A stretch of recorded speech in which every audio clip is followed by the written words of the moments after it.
Hello, and welcome to my video on defining terms in an essay. It is part of a series I've entitled, Have You Ever Wondered? When you are writing an essay, it is sometimes helpful to define core ideas as a helpful guide for you and your readers. The English language is filled with strange and unusual ideas, even macaronic verses and macaronic compositions.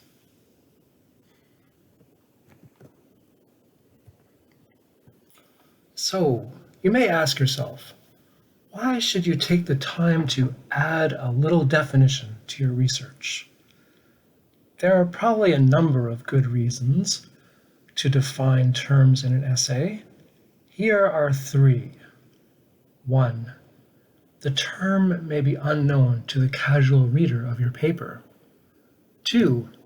If a term has more than one meaning, clarify your use of the term and employ it in a consistent manner throughout your report. 3. Terms may be discipline-specific, used one way in political science and another way in sociology, for example. Outlining how a particular term will be used in your paper will reassure your readers.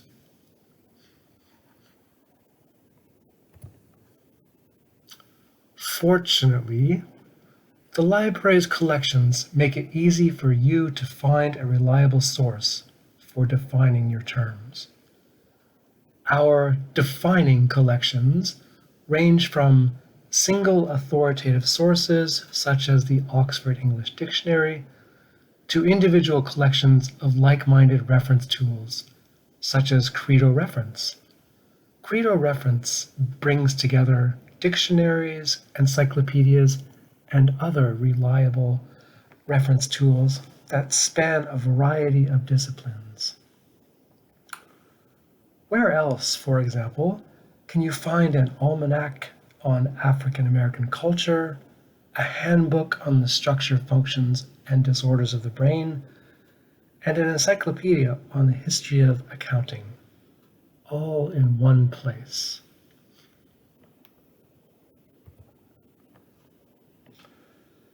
Let's talk about evaluating the sources. Not every source is worth its weight in titanium. Unfortunately, some sources are not even worth their weight in paper clips. How will you, the student, know if you have found something that is worthy of your own research efforts? Fortunately, the library invests its time in drawing together reliable collections that work for your research needs. The sources we select come with reputable authors and reputable publishers. For the most part, the work of evaluating the sources carries on in the background. However, when you step off the cliff, off of the research cliff, away from the library's collections and into the Internet of Things, you must naturally also take on the responsibility of evaluating the sources that inform your own research practice. In other words, it is more work for you, the student.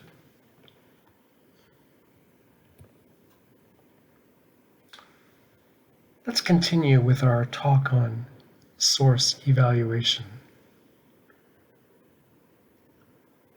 While there are several methods of evaluating the quality of an information source, let's have a look at one straightforward method that will set you on a useful track. The art of defining terms and writing for publication in a reference source is much more than a knack that you pick up after watching a couple of YouTube videos. In addition to being very knowledgeable in a particular area of study, the practitioners of this art form work in concert with a host of editors and other professional collaborators. Therefore, If you are evaluating a reliable information source, you will likely find a lengthy list of individuals willing to put the weight of their good name behind the information source under consideration. As an example, the Oxford English Dictionary lists, in addition to its current editorial staff, an entire A to Z compendium of consultants, advisors, and contributors. Let's go and have a look at the OED just to make sure. You can reach our reference tools by going through eResources, and we'll select the name of the particular tool, the Oxford English Dictionary, from the drop-down menu. And here we go. All we need to do is sign in with your MyCentennial credentials.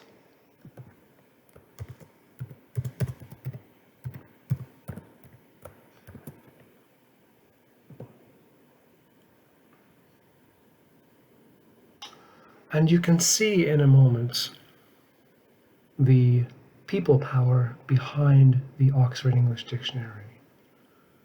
We'll go to About, always a good starting place.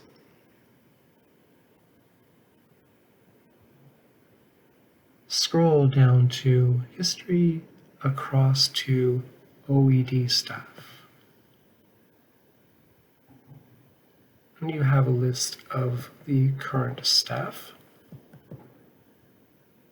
followed by their A to Z compendium of consultants, advisors, and contributors.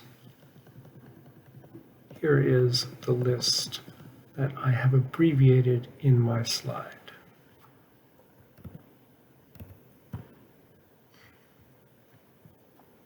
The same process can be followed for information sources situated outside of the library's collections. The Canadian Encyclopedia, for example, boasts a similar display of editors.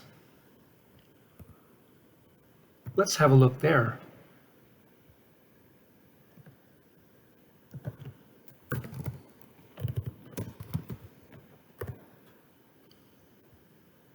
We've arrived at the Canadian Encyclopedia, and again, we can go to the About section, which in this case, I believe appears at the bottom of the home page.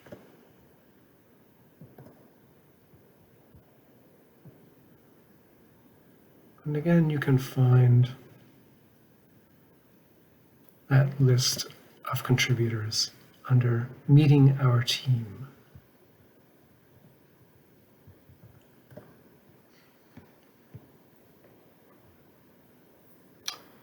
On the other hand, Wikipedia, perhaps you've heard of it, offers no such resource sheet. It relies on democratizing the process of contributing to the information source by inviting you and I to be co-creators of vital information without regard for our competence on any given subject. In case there is still any doubt, Wikipedia is not even worth its weight in research paperclips, or thumbtacks for that matter.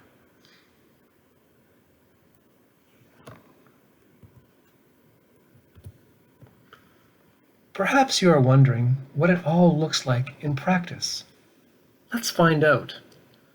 We'll have a look at the following editorial research paper, The Plague of Plagiarism, Prevention and Cure, as it appears in the Journal of Obstetrics and Gynecology of India. In this editorial research paper, Dr. Kalidekar presents the OED definition of plagiarism as follows. The Oxford Dictionary defines plagiarism as the action or practice of taking someone else's work, idea, etc., and passing it off as one's own. Literary theft. And, in fact, this is an exact replica of the definition in the OED. And we'll see for sure by going back to the OED and just for fun, we'll search for plagiarism.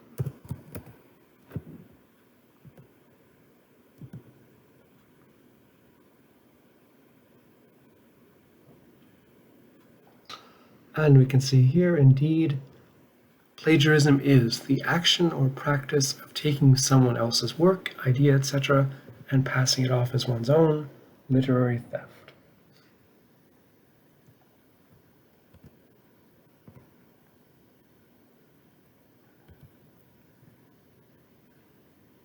In other words, Dr. Kalidekar has followed the defining terms convention as it is spelled out in the publication manual of the American Psychological Association, APA for short. The APA manual tells us, use direct quotations rather than paraphrasing when reproducing an exact definition.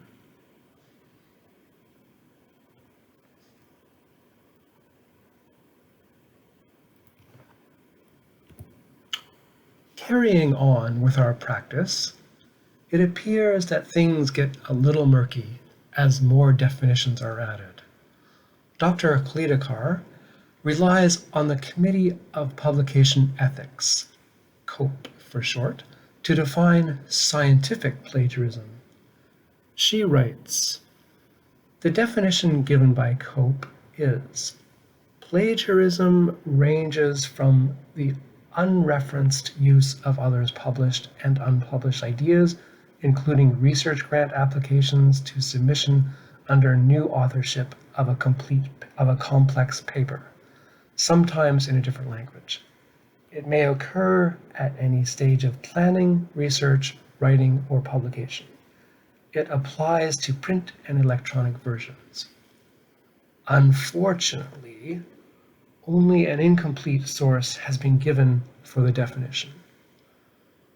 While finding the original internet source has been elusive, the definition attributed to COPE contains minor variances in other peer-reviewed sources. For example, in a special article on plagiarism and predatory journals, a threat to scientific integrity, the definition attributed to COPE is given as follows. Plagiarism ranges from the unreferenced use of others' published and unpublished ideas, including research grant applications, to submission under new authorship of a complete paper, sometimes in a different language. It may occur at any stage of planning, research, writing, or publication. It applies to print and electronic versions. Placing the two definitions side by side, I have highlighted the variances in red ink. In addition to providing sufficient citation information, APA is clear about precision transcribing where direct quotations are concerned.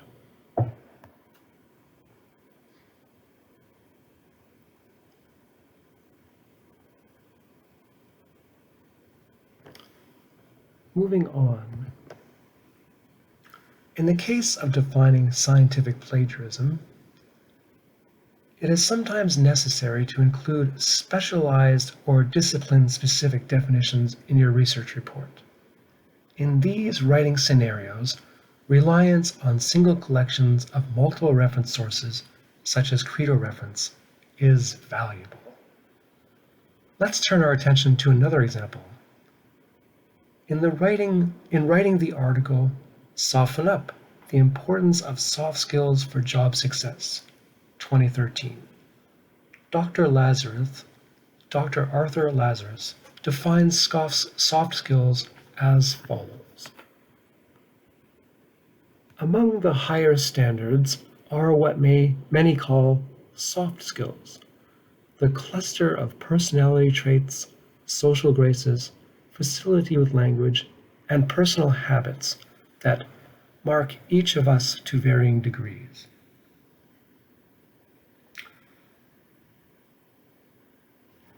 In this defining moment, Dr. Lazarus does not include quotations or a source.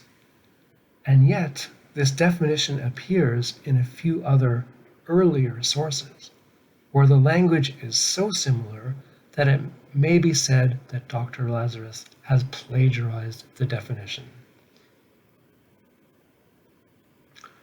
For example, in the publication Hard Work on Soft Skills, Creating a Culture of Work in Workforce Development, 2001, Tim Houghton writes, increasingly, in an economy dominated by communication and teamwork, whether electronic or face-to-face, the smile that employers say they want is really just shorthand for a cluster of personality traits, social graces, facility with language, and personal habits that many older working people take for granted and most find hard to list. As you can see on this slide, I have underlined the writing elements that appear to have been copied. And so it bears repeating that APA expects writers to use direct quotations rather than paraphrasing when reproducing an exact definition. Now let's turn our attention to fixing it up, so to speak. To add clarity and honesty to the writing process, the library's reference collection, Credo Reference, offers useful soft skill definitions. Here are two examples. And just to be sure, we can have a look at Credo Reference and find them for ourselves. Going back to the library's e-resources page, we will start afresh and go to Credo Reference.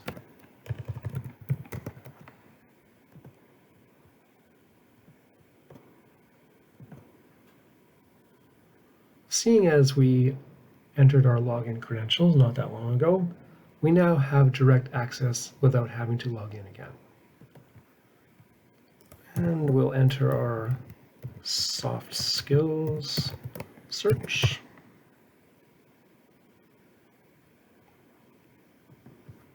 Let's fix that up a little bit.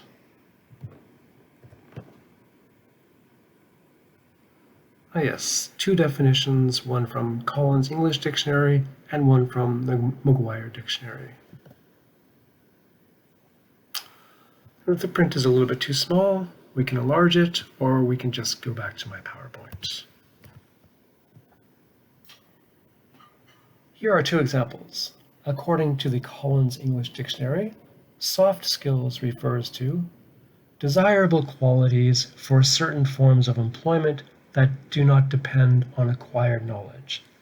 They include common sense, the ability to deal with people, and a positive, flexible attitude. In the words of the McGuire Dictionary, soft skills are those skills relating to interaction with other people, as the ability to communicate well, display emotional empathy, resolve conflicts, be an effective leader, etc., especially such skills as applied in the workforce or the workplace. Now let's make it better. With these sources in mind, Dr. Lazarus might have written the following.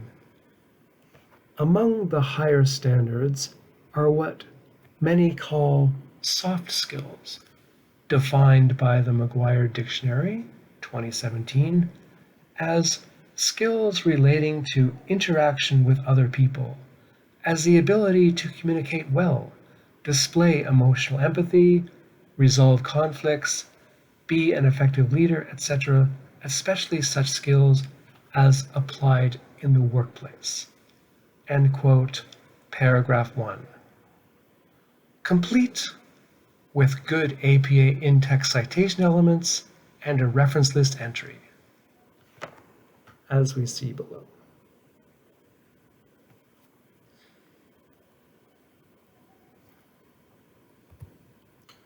Wrapping up, defining core terms in your research report can add a measure of clarity to your writing.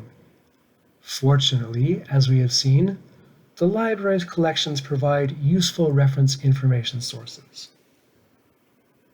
When you make use of these types of sources for defining terms, keep in mind the APA convention of, quote, using direct quotations rather than paraphrasing when reproducing an exact definition. Thank you for listening, and have a nice day.